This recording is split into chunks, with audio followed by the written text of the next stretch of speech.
Emmanuel Macron avait lui-même dit d'ailleurs qu'il voulait être jugé sur ses actes. C'est ce qu'on a essayé de faire. Malheureusement, le bilan est maigre. Voilà un homme qui avait promis de tout changer. Il a tout continué parce qu'il n'a rien réformé. Regardez, il avait même indiqué que la réforme des retraites était la mère des réformes, de toutes les réformes. Il n'a pas réformé les retraites.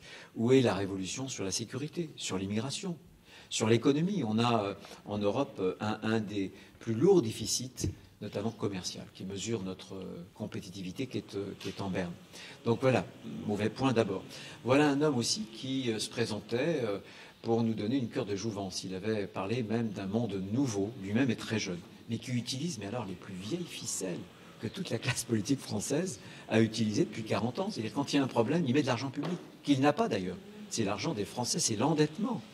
Et je ne parle pas évidemment de l'argent consacré à la crise Covid. Il fallait le faire, il fallait protéger l'emploi, protéger notre tissu productif. Mais ce qu'on lui reproche, c'est pas ça. C'est les milliards qu'il dépense pour faire sa campagne électorale, pour acheter l'élection présidentielle. C'est grave. Et dernière chose, c'était un de ses engagements, la réconciliation. Voilà un président de la République qui voulait réconcilier jusqu'à faire disparaître le clivage droite-gauche. Et en réalité, il aura creusé les fractures comme aucun autre président de la République. Les Gilets jaunes, et puis récemment, en voulant indiquer que les Françaises et les Français qui ne sont pas vaccinés étaient des sous-citoyens. Aucun président de la République ne s'est permis de dire ça. Aucun.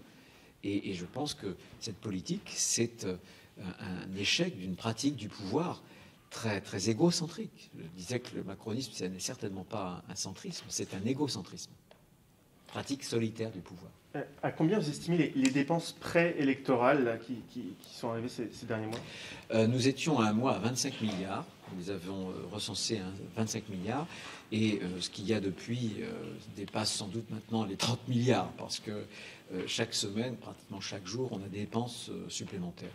Et c'est de l'argent mis sur la place publique simplement pour le projet du candidat Emmanuel Macron.